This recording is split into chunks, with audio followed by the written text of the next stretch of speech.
Hello welcome to my channel. ഇന്ന് നമ്മൾ തയ്യാറാക്കാൻ പോകുന്ന ഏത്തക്ക റോസ്റ്റ് അല്ല നേന്ത്രപ്പഴം റോസ്റ്റ്. അതെങ്ങനെയാണെന്ന് നമുക്ക് നോക്കാം. ആദ്യം തന്നെ 1 കപ്പ് മൈദ, 1/2 കപ്പ് അരിപ്പൊടി, 1/4 കപ്പ് കോൺഫ്ലവർ,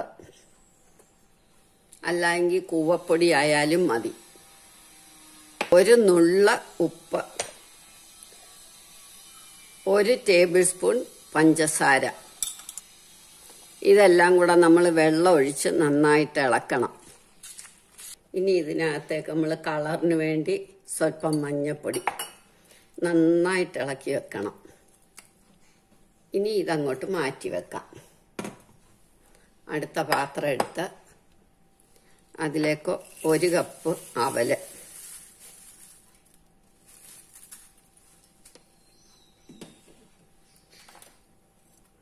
1/2 കപ്പ് തേങ്ങ,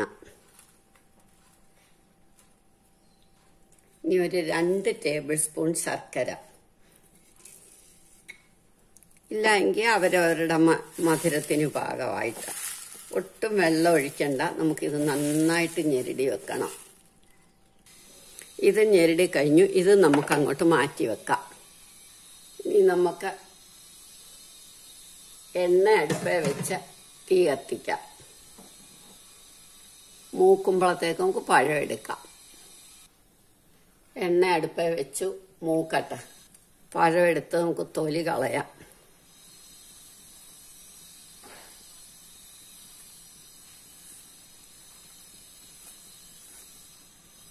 ഇനി നമ്മൾ ഇത് നടുക്കോടിങ്ങനെ കീറണം. അപ്പുറം ഇപ്പുറം വിടാതെ കീറണം. അറ്റം വരെ കീറരുത്. ഇങ്ങനെ ഒന്ന് പൊളക്കുവേ ആകാവൂ.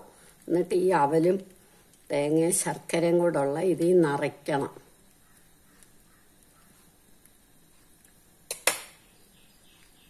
വിട്ടുപാതെ ഇതിനകത്തേക്ക് ഇങ്ങനെ തെള്ളി നിറച്ച് വെക്കണം.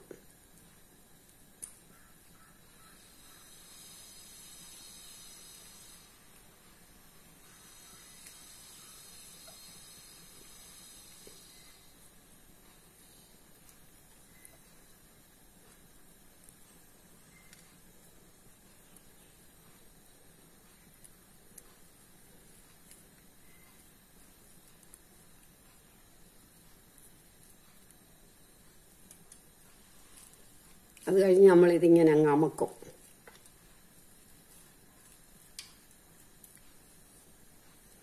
എല്ലാ പഴവും നമുക്കിങ്ങനെ ആക്കി വെക്കാം.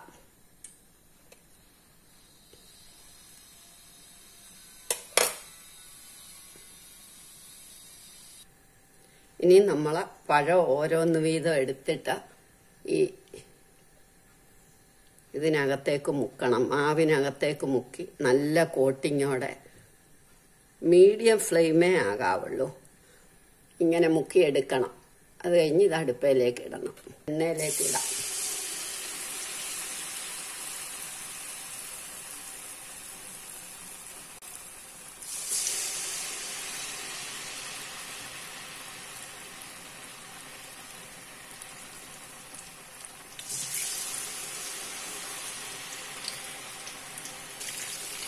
ഒന്ന് തിരിച്ചു വിടണം.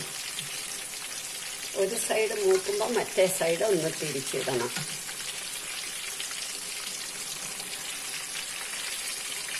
രണ്ട് സൈഡ് മൂത്ത് കഴിഞ്ഞ് ഇനി നമുക്ക് ഓരോന്ന് വീതം എടുക്കാം.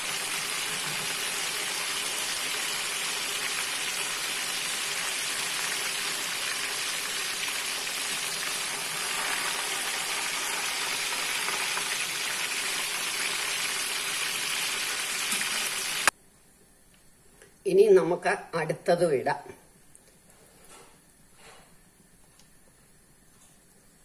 ഇങ്ങനെ നമ്മളെല്ലാം ഉണ്ടാക്കിയെടുക്കണം. നമ്മളുടെ പഴം നിറച്ചത് റെഡിയായി. എല്ലാവരും ഇത് ട്രൈ ചെയ്ത് നോക്കണം. ഇഷ്ടമായെങ്കിൽ ലൈക്ക് ചെയ്യണം, സബ്സ്ക്രൈബ് ചെയ്യണം.